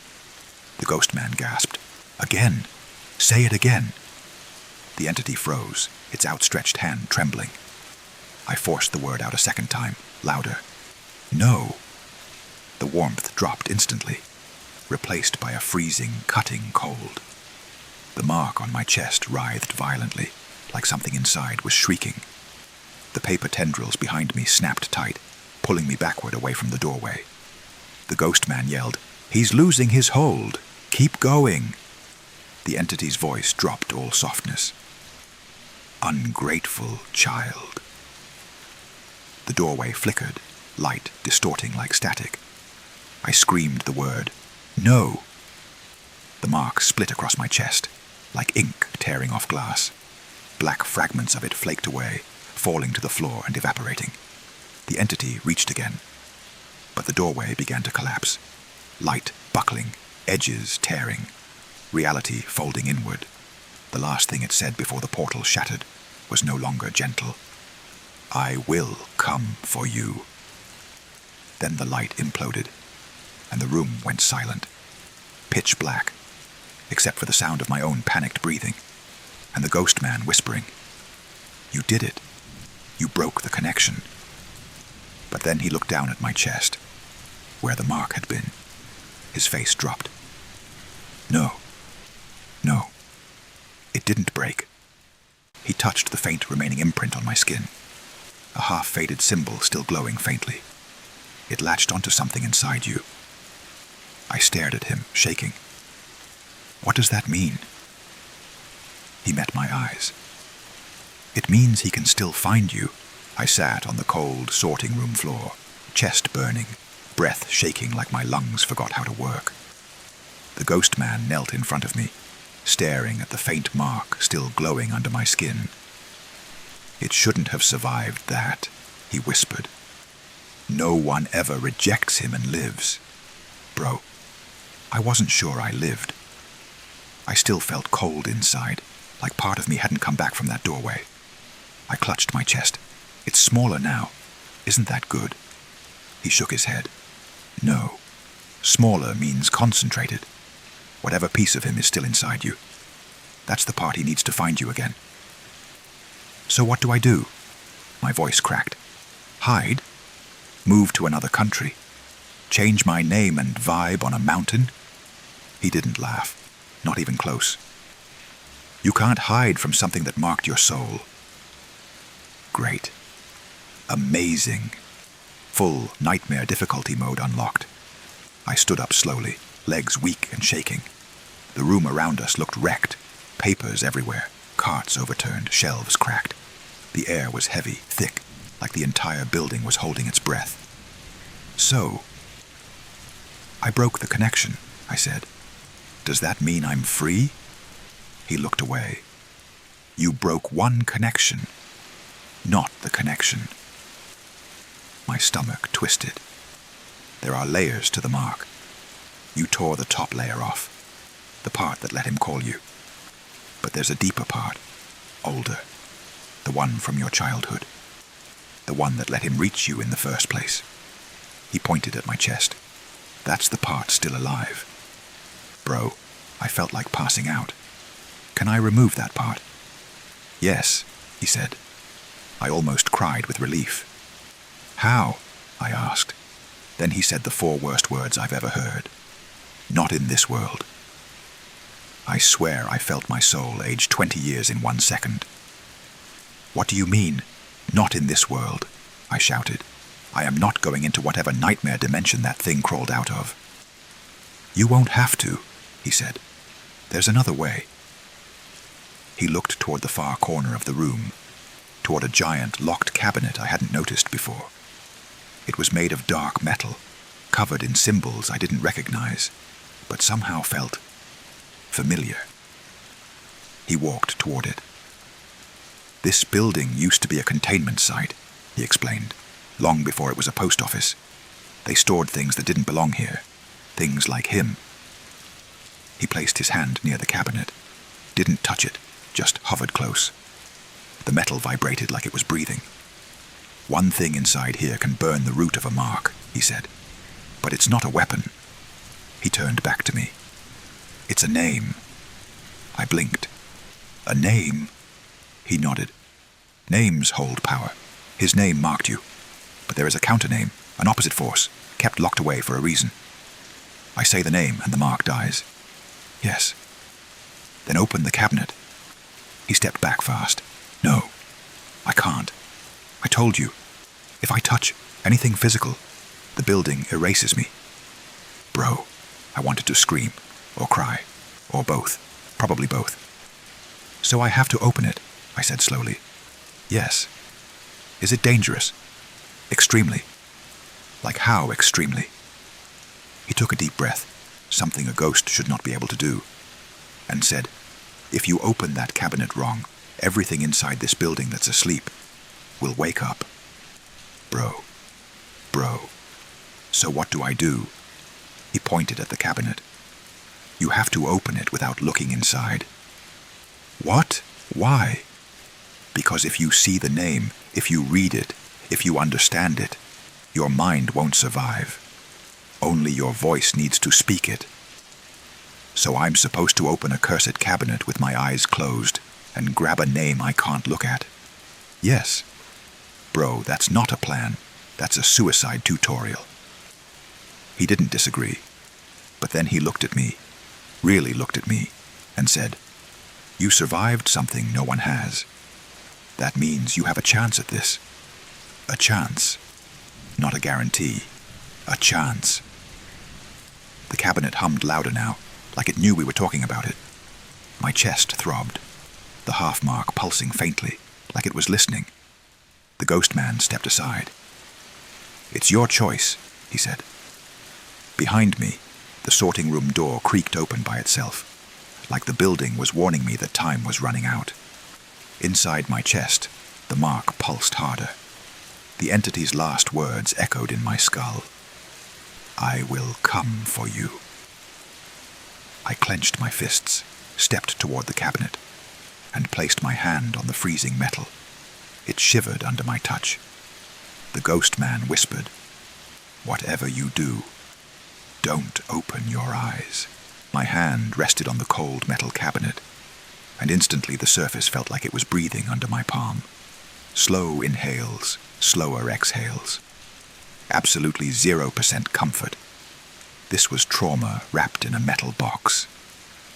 Behind me, the ghost man whispered, once you open it, you'll hear things. Don't respond, don't flinch, and do not look. I swallowed hard. Bro, you're giving me rules like I'm defusing a bomb blindfolded. He stared at me. That's actually exactly what you're doing. Great, fantastic. I love this job so much. I closed my eyes tightly, squeezing them like I could weld them shut with sheer anxiety. Okay, I said, tell me how to unlock it. You don't unlock it, he whispered. It unlocks for you, if it recognizes your mark. Bro, what? The mark is a key? Suddenly, the cabinet grew warm under my hand. The metal shifted, bent, almost like it was smelling me. A soft click echoed inside. The cabinet was opening itself. A thin sliver of air brushed against my face. Hot, dry, electric, like breathing in ancient dust and lightning. Then I heard the first voice. A whisper, too close, too clear. Open your eyes. Nope. My eyes clamped tighter. The ghost man's voice cut through the darkness. Ignore it. That's not the name. The cabinet creaked wider. Another whisper drifted out, this one deeper, rougher. You're not supposed to be alive. The ghost man stiffened. That one's talking to me, he murmured. Keep going. I reached my hand inside blindly, felt nothing but hot air. Then something touched me. Not a hand, not skin, paper. Thin strips brushing against my fingers, fluttering like wings, almost ticklish. They curled around my wrist gently, like guiding me deeper inside. Is that supposed to happen? I hissed. Yes, the ghost man said. The name wants to be found. That doesn't make it better. Suddenly, a new voice hissed out of the cabinet, fast, sharp. Stop! He's tricking you. My breath hitched. This voice sounded exactly like the entity from the glowing doorway. Leave the mark, it whispered. Keep it. Come home. The ghost man stepped closer, furious. He's not supposed to reach into this place. The paper strips inside the cabinet wrapped around my fingers, tighter now, like they were arguing with the entity, trying to pull me away from its voice. Another voice rose from within the cabinet, soft, slow, ancient. "Speak me." My heart almost launched out of my chest. "The name is close," the ghost man whispered urgently. "When you feel something cold, that's it." I pushed deeper into the cabinet. Hot air, warm paper, whispers everywhere. Then, cold. A sudden icy chill brushed the tips of my fingers. It wasn't paper. It wasn't fabric. It felt like touching a frozen string, thin, vibrating slightly, humming with power. "That's it," the ghost man breathed. "Wrap your fingers around it, but do not learn it." "How do I not learn a name?" I snapped. "Let it speak itself," he said. "Names like this don't need a mouth. They need a will." I wrapped my fingers gently around the cold strand. The entire cabinet went silent. The room went silent. Even my heartbeat paused. One terrifying second of stillness. Then, a voice whispered from the cold strand. Not loud, not clear, but felt. A sound that didn't enter my ears. It entered my bones, my blood, my spine. A syllable that wasn't a word but a force. I couldn't understand it, couldn't picture it, couldn't speak it, but I could repeat its vibration. The ghost man whispered, "Say it." My throat burned. I forced the vibration out. Not a word, more like a pulse of sound. The entire building shuddered. Every envelope in the room screamed at once. A deafening shriek of ripping paper, and the mark on my chest ignited in burning cold. The ghost man staggered back, flickering violently. "Again!" he yelled. I clutched the cold strand tighter, feeling it crackle with power. Then I said the vibration again, this time louder. The room exploded with light, and a ripping sound tore through my chest. As the remainder of the mark was yanked out of me, like black smoke sucked through a vacuum, I screamed. The ghost man screamed. Something far away, something enormous, roared in fury. And then, silence. The mark was gone. Completely. I collapsed to the floor, gasping, shaking, sweating. The ghost man knelt beside me, tears in his eyes. "You did it," he whispered. "You actually did it." I looked down at my chest. No mark, no veins, no burning, but my skin now had a faint imprint, a symbol, the countername's echo. I touched it carefully, the instant I did. A whisper filled the room. Not the entity, not the building. A new voice, soft, warm, protective. "I see you." The ghost man froze. That's not supposed to happen. When that new voice whispered, "I see you, bro." I swear the temperature in the room flipped from ice cold to warm in 1 second. Not comforting warm. More like the warm breath of something standing too close behind you. I jolted upright, heart slamming against my ribs. The ghost man stared at me, eyes wide with pure panic. "That voice," he whispered.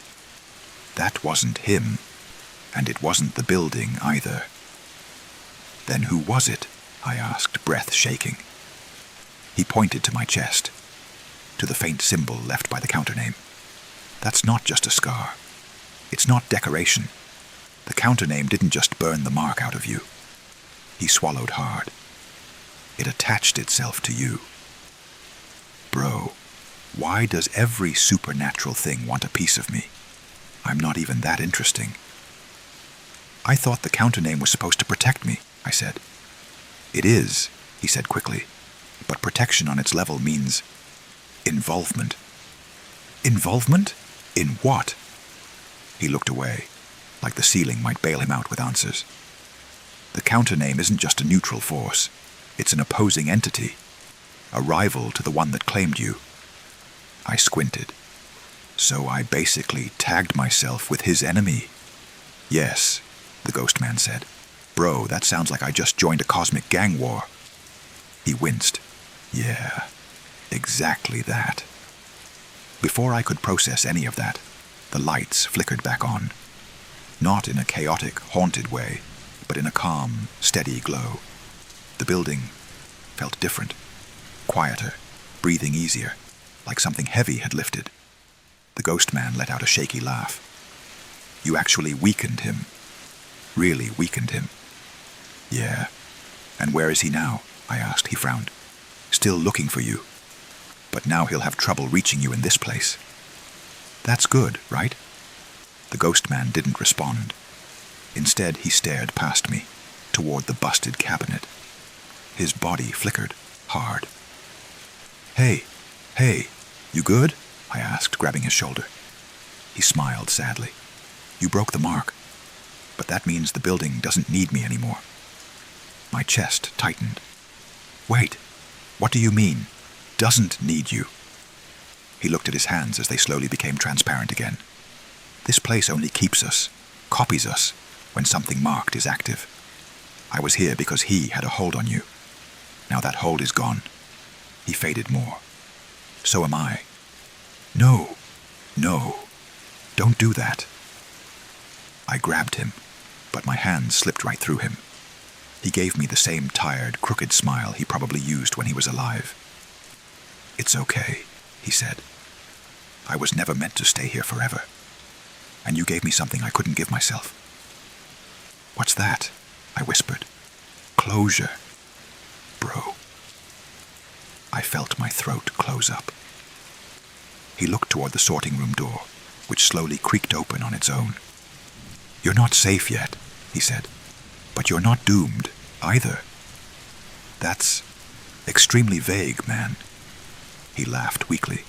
Yeah, I was never good at pep talks. His form dimmed until he was barely an outline. One last thing, he said. Don't trust the building just because it helped you tonight. Why not? Because buildings don't have friends. He paused. They have owners. Before I could ask what that meant, he whispered, You're not marked anymore, but you're still seen. Then, in one silent blink, he vanished. No sound, no flash. Gone like he was never there. I stood alone in the sorting room. No ghosts, no monsters, no whispers, just me. And the faint symbol on my chest, still pulsing lightly. I exhaled shakily. Okay, I whispered to myself. That's done. Right then. The lights in the hallway flickered once. Just once. Not in a haunted way, more like someone tapping the switch. And from the hallway, a soft sound drifted toward me. Footsteps. Slow. Steady. Deliberate. Coming closer. Not crawling. Not scraping. Not whispering. Walking. I backed up instantly. Hello? I called out. No answer. The footsteps stopped right outside the sorting room. Then a voice. A human voice. A real human voice said, Sorry, kid. You weren't supposed to be here tonight. The figure stepped into view. A man in a higher-ranking postal uniform. Badge polished. Shoes spotless. Smile polite. Too polite. He looked at the ruined room. Then at me. Then at the symbol on my chest. And he sighed. Management's gonna be pissed. My entire body froze. Management? I repeated. He nodded casually. Yeah, the ones who keep this building running. The ones who handle special mail. He pointed at my chest. And now they're gonna have to deal with you. Bro. That thing that marked me, I whispered. Does management know about it? He smiled wider. Kid. Management works for him, bro. The moment he said management works for him, my entire existence just detached from my body. Like, hello? I just fought off a cosmic stalker entity, ripped a mark out of my soul, survived a building that literally eats people, and now you're telling me HR is on his side? Nah, throw the whole job away. I took a step back. The man in the crisp uniform didn't move, didn't chase, didn't threaten. He just watched me, like I was a broken package he had to figure out how to ship. Relax, he said, smoothing his tie. You're not in trouble. Bro, I'm always in trouble, I said. That's my whole personality now. He chuckled softly, not mocking, but not friendly either. More like someone amused by a bug crawling across their desk. He examined the cabinet behind me, the one I opened to pull the counter name from. He crouched down, running a finger over the scorch marks and broken hinges. "Do you know how long it's been since anyone opened this?" he asked casually. "I don't know." "A long time?" He looked up at me with a strange glimmer in his eyes. "No one has opened this cabinet in 40 years. My stomach flopped. He stood and walked toward me, hands in his pockets, posture calm, too calm. Every move he made felt calculated, rehearsed. "You're not the first person he marked," he said, "and you're not the first we've watched." I swallowed hard. "We?" "Management," he said. "We oversee the building. Keep the creatures where they belong. Keep the mail flowing. Keep him fed, just enough to stay quiet." "Fed?" I repeated, horrified. He tapped the wall of names. "You think this is a list? It's inventory. Every name, every crossed-out line. Inventory. Humans as stock, workers as offerings." My stomach twisted. "Why me?" I asked. "Why was I marked as a kid?" He shrugged, casual as ever. "He chooses based on compatibility. Some people have flexible minds, soft boundaries, high receptiveness." He smirked. "Creative people, thinkers, lonely kids, ideal candidates." Bro. Not him calling out my childhood trauma like that. "So what now?" I asked quietly. "You're gonna kill me?" He blinked slowly. "No. Killing you would only return you to him faster." "That's supposed to make me feel better?" He smiled wider. "We don't want to lose you. You're useful now." "Useful how?" He nodded toward my chest, the faint symbol of the counter name still pulsing under my skin. "That mark," he said, "means you're claimed by his rival." "So there are two," I breathed. "Oh, kid," he chuckled. "There are way more than two. But these two, they've been fighting over territory for ages, and now..." He touched the air near my chest, not quite touching me. "They're fighting over you." "Nah. Nope. Nope." I backed up again. "I didn't ask for any of this." "Doesn't matter," he said. "You're in the middle of a war now, and whether you like it or not, you tipped the balance by choosing the counter name." I froze. "I didn't choose anything. I just didn't want to die." "That is choosing," he said. Bro, what kind of toxic manipulation logic? He walked over to the control panel and flipped a switch. Instantly, the whole building hummed. Like something was waking up. Not the monsters. The infrastructure. Pipes. Conduits. Sorting belts. Steel reinforcements in the walls. All vibrating like a sleeping giant stirred. The man turned back to me. "You broke his claim. Impressive. Truly." His smile faded. "But that means he'll come for you directly next time. No more marks. No more envelopes. No more games." My throat tightened. "Next time?" "Oh yes," he said. "You didn't beat him. You just disappointed him. And trust me." He stepped closer, until I could see the reflection of the flickering lights in his eyes. "He does not handle disappointment well." A cold wave spread down my spine. "So what do you want from me?" I whispered. He exhaled slowly. "We want to use you." "Use me? How?" "You're the only human who has ever carried both marks, even if just for a moment.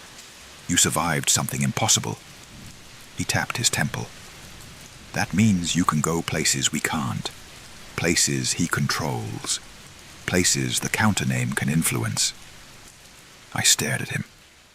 "You want me to spy for you? On cosmic beings?" He shrugged. "Spy is such an ugly word. Let's call it employment." Bro. "No," I said. I quit this job." His smile sharpened. You can't. Watch me, I snapped. He stepped closer, lowering his voice. You walk away now, and he'll find you in days, maybe hours. I swallowed. What if I stay? He softened. If you stay, we teach you how to use what's inside you. We teach you how to walk between rooms he controls, how to hear his footsteps before he arrives, how to survive the next time he tries to claim you. And if I refuse? He leaned in until his lips nearly brushed my ear. Then I hope, he whispered, you have your funeral outfit picked out. My knees almost gave out. He stepped back, straightened his uniform, and gestured toward the hallway. Shift's not over. Let's talk options. Bro. I thought getting unmarked was the finish line. Turns out, it was just orientation. I didn't move at first. Bro, I was frozen like a Windows XP computer, trying to open 14 tabs at once.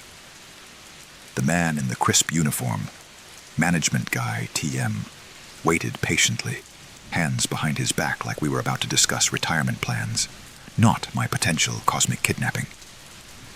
He nodded toward the hallway again. Come on, walk with me. I didn't want to. I really didn't want to. But staying in the sorting room wasn't safer. So I followed him. The hallway lights buzzed overhead, but the building wasn't hostile anymore. It wasn't warm and friendly either. It just felt alert, like it was watching. Management guy glanced at me. You're shaking. Bro, I'm sorry. My bad. I left my enormous courage at home today.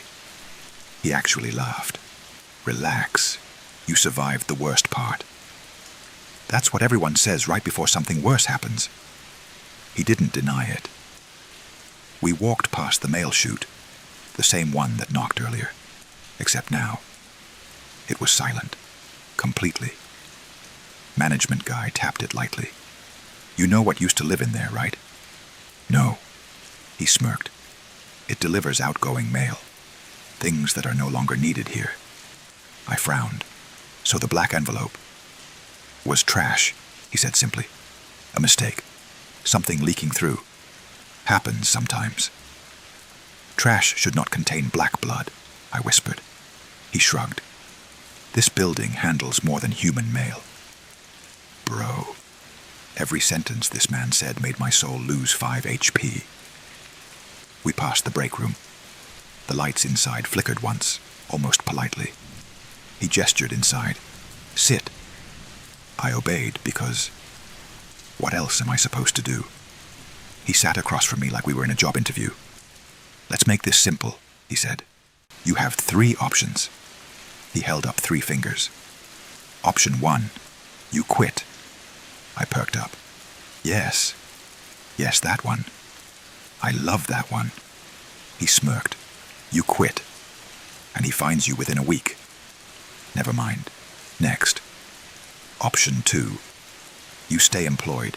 We train you. You work night shift permanently. You learn how to navigate the building, how to avoid him, how to use the counter name without dying. And eventually, you become someone who can walk between his world and ours without being eaten. Pass. He chuckled. And then there's option 3. He leaned in slightly.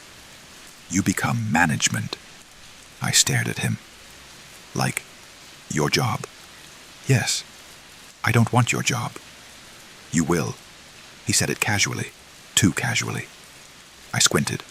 What does becoming management even mean? He sat back, folding his arms. You become a liaison, a mediator between this world and theirs. You keep the building stable. You monitor the marks. You maintain the boundary. That sounds like unpaid trauma. He smirked. Oh, trust me. It comes with benefits. Such as? You get protection from both sides. He cannot claim you. His rival cannot use you. And the building recognizes you as a neutral party. So it's the only role where I'm not food. Yes. And why do you want me to take it? Because you touched the counter name and lived. That alone means you're qualifying candidate material. Qualifying? How many candidates are there?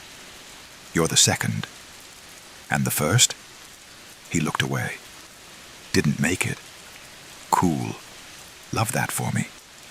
I rubbed my temples. Why do you work here? Why would anyone do this willingly? He paused, then answered honestly. Because the world is full of things humans were never meant to see. This building keeps most of them contained. Someone has to maintain the balance. And you think that someone might be me? He didn't blink. I know it's you. I leaned back. So, what if I just walk out the door? He folded his hands calmly. Then one of two things will happen. Either he finds you, or his rival does. And both would kill me? He smiled politely. Oh, worse. They'd keep you. I gagged a little. So, what's option 0? The one where I go home, sleep, and pretend I hallucinated my entire night shift. That option doesn't exist. Bro, at this point my options were A. Die B. Get taken. 10 C. Become cosmic HR. I took a deep breath. What happens next if I say yes to management? He stood up. Then I introduce you to the others. Others? He nodded. There are 5 of us.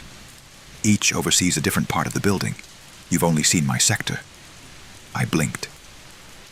There are sectors? Oh yes, he said. Sorting, intake, dispatch, archives, and containment. Containment sounds like hell. He smiled darkly. It is. And which one do you manage? I asked. He put a hand on my shoulder. Tonight, the one that matters most. I exhaled shakily. Which one is that? He whispered. You. Bro. No. Absolutely the wrong answer. He straightened his uniform. So, what's your choice? The room fell silent. I looked at the hallway, at the doors, at the shadows, at my chest, at everything I survived. And I realized, no matter what I choose, I'm already in too deep. I stared at him. This man who looked perfectly normal, perfectly human, perfectly sane, while casually offering me a job that sounded like, "Congrats. You now work for forces older than the universe. PTO not included." My throat felt tight. Before I choose, I said quietly, I want the truth, all of it. He raised an eyebrow. Oh, that's dangerous to ask. I think I've earned it, I snapped. He smiled at that. A real smile this time. Not mocking, not amused, respectful. Fair enough, he said. Ask your questions. I took a breath. Who built this building? He nodded like he expected that one. This place was built after a breach event in 1972. Something crossed over. Something big. Something no one could understand. The government repurposed this structure to contain the aftermath. So the post office thing is just a cover. Correct. Mail is only half of what moves through here. I did not want to know what the other half was. Okay, I said. Then what exactly is he? The thing that marked me? He tilted his head. You don't want the full answer. Yes, I said. I do. He sighed. He's not a demon, not a ghost, not an alien, not a god. He is something older, something that existed before humans had words. He paused. Some call him the Collector. My stomach dropped. Collector of what? He gave me a sympathetic look. Lonely things. I froze. It hit me, all at once. My childhood loneliness, my fear, my need for comfort. He didn't choose me because I was strong. He chose me because I was available. My chest tightened painfully. Why did he let me live as a kid? I asked. He didn't let you, the man said softly. You escaped. My breath caught. Escaped from what? He slowly took a seat again, folding his hands. When children make an imaginary friend, most grow out of it. But some imaginary friends are not imaginary. I felt sick. He visited you because you called him. You needed something. Comfort. Company. And he gave it. But why would he want me back? The guy leaned forward. Because you didn't fulfill your purpose. What purpose? He tapped the table lightly. To become his vessel. I gagged. You resisted as a kid, he continued. Most don't. That made you special, rare, interesting. So he marked me again now.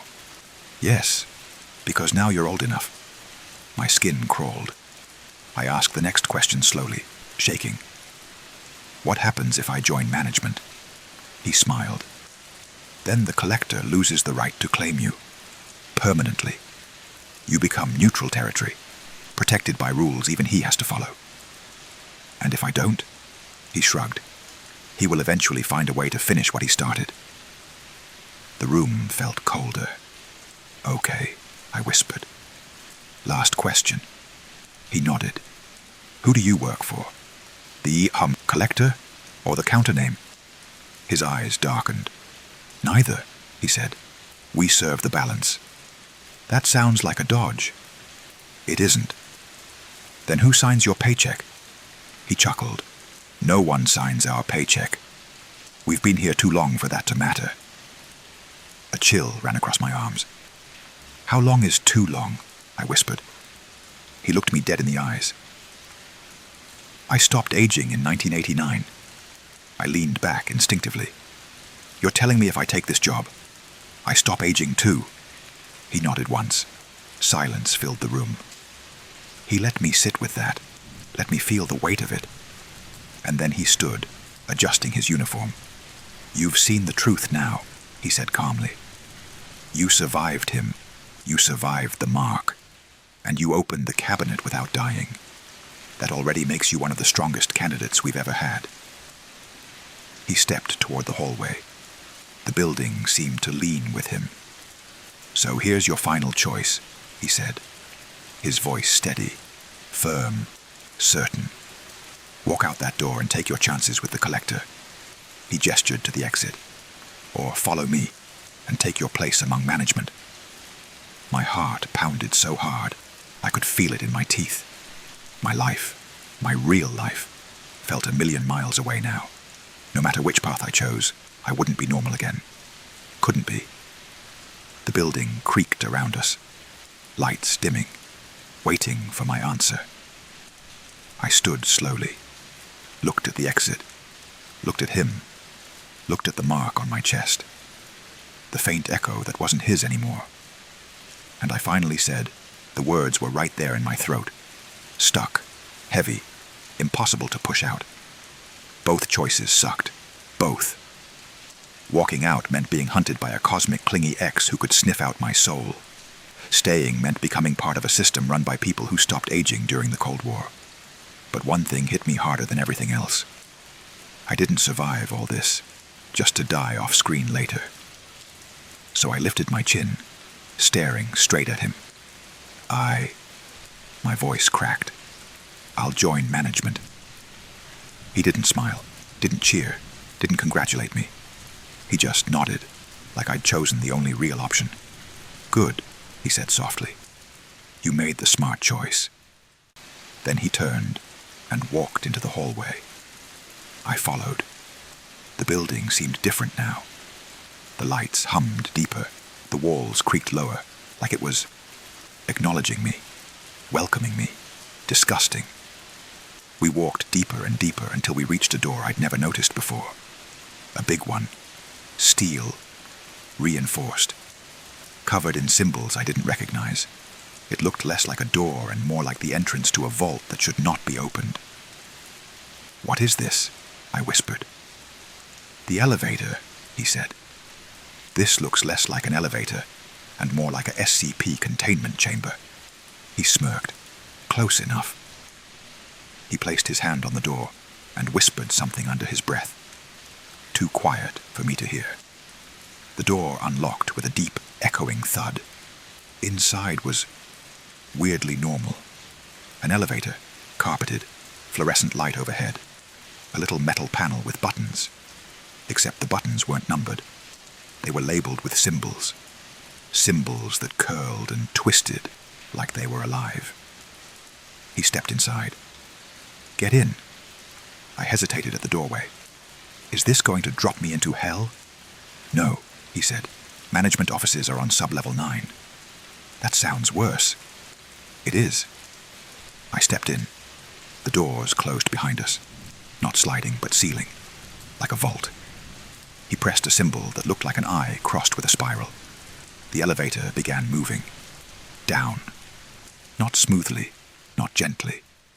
Like gravity was confused. Like we were falling sideways, not downward. My stomach flipped. "This feels illegal," I whispered. "It is," he said, "but necessary." We descended for way too long. Longer than any real building should allow. Then, ding. The doors opened. And my brain stopped. We stepped out into a massive underground facility. Hallways stretching in every direction. Rooms behind glass. Labels etched into the walls. Intake dispatch archives. Containment management. People walked around wearing uniforms similar to his. Some looked normal. Some looked wrong. Too still. Too pale. Eyes too reflective. Some whispered to themselves in languages I didn't know. Some floated without realizing it. Some had shadows moving independently of their bodies. I stepped closer to the management wing. The entrance was a giant archway of polished black stone. Above it, etched in clean metal letters, Night Post Administration, Division of Unknown Matter, Bro. "Welcome," he said, "to where you'll be working." I stared, overwhelmed. Am I really ready for this? He looked at me, not with annoyance, not with pity, but with something like recognition. "No," he said, "but the collector is already looking for you." Then he added, "And we need someone like you." He placed a badge in my hand, but it wasn't metal, it wasn't plastic. It felt like warm paper, alive. My new ID, Level 1, Provisional Management Access. Granted subject, my name, status, observed. I felt a chill. Why does my status say observed? He sighed. Because until you make it through initiation, we can't tell if you're one of us. He paused. Or one of his. My chest tightened. And how will you know? He stepped aside, revealing a long hallway that grew darker the deeper it went. "We'll know," he said, "by how you survive what's waiting in there." I swallowed hard. What exactly is the initiation? He gave me a thin, serious smile. Let's just say, the building wants to know if it can trust you. He paused. And so do we. I looked down the hallway. Lights flickering, doors humming, something breathing in the dark. My hands shook, my heart raced. But I stepped forward anyway, because now there was no turning back. The hallway stretched out in front of me, long, dim, humming like it had a heartbeat. Every instinct screamed, "Don't go," but every consequence said, "You have to." Behind me, the management guy said, "Once you start, I can't intervene. None of us can." "Cool," I muttered. "Love working conditions where HR legally can't save me." He almost smiled. I stepped into the hallway. The lights flickered behind me, and then shut off, cutting me off from management sector completely. It was just me now, me and the building. The air felt different down here. Heavier, thicker, like the walls were leaning closer to listen. Symbols glowed faintly on the floor, guiding me deeper. I followed them, even though every step felt like I was walking towards something that had been waiting for me. At the end of the hall was a door, wooden, simple, almost too normal. On it was a single line of text. "Initiation. Please knock twice before entering." I whispered to myself, "Nope, absolutely nope. This is how horror movies end." But I knocked anyway. Once, twice, the door clicked open by itself. I stepped inside. The room was small, cozy even. A single table, a chair, a dim lamp, and a stack of envelopes sitting neatly in the center. Not breathing, not whispering. Just there. A voice echoed from everywhere at once. Deep, resonant, not human. "Take a seat." I sat because at this point, I'd fully surrendered to just vibes. The voice continued. "You have survived the collector. You have taken the counter mark. You have stood at the boundary. Now, we test your allegiance." "Allegiance?" I muttered. "Bro, I barely know my own time zone right now." "Open the top envelope." My hands trembled as I picked it up. Just a normal, plain white envelope. I opened it carefully. Inside was a single paper with one question. "What do you fear most?" The voice spoke. "Answer truthfully. The building will know if you lie." I swallowed. My eyes burned. Images flashed. The collector's doorway, its voice calling me, the mark burning under my skin. But that wasn't the real fear. My real fear was the one that felt like childhood again. "Being alone," I whispered. The room vibrated softly, like it approved. The next envelope slid forward, smooth, deliberate. I opened it. Another question. "If he called you again, would you answer?" My chest tightened. I thought about that warmth, that false comfort, that poisonous familiarity. "No," I said quietly. "I wouldn't." Silence. Then the final envelope slid toward me. This one was heavier. My palms were sweaty as I opened it. Inside was a single sentence. "When he returns, will you run, or will you fight?" I didn't answer right away. Running sounded smart. Running always sounded smart. But running was how he got stronger. Running was how he followed me my whole life. Running was why I ended up here in the first place. So I exhaled shakily and whispered, "I'll fight." The lamp flickered. The entire room seemed to inhale. Then the voice filled the air. "Accepted." The table dissolved into dust. The room brightened. The wooden walls peeled away like paper. And suddenly I was standing back in the management hall. Light flooding the tiles. The hum of machinery softer now. The shadows pulling back respectfully. The management guy stood waiting. He looked at me. At something behind me. Then back at me. "Well," he said with a smirk, "you lived." "Yay me," I muttered, half dead inside. He handed me a new badge, sleek, dark metal, warm to the touch. Level 2, junior management status. Recognized. I blinked. "You promoted me? That fast?" "Most don't survive initiation," he said. "You did." He turned and began walking deeper into the facility. "Come on," he said. "There's a lot you need to learn before he shows up again." I froze. "He's coming back?" He didn't look at me. "Of course he is." "Soon?" He shrugged. "Could be days, could be weeks, could be tonight." I stared as he walked away. And then he added, his voice echoing down the hall, "But next time, you won't be running."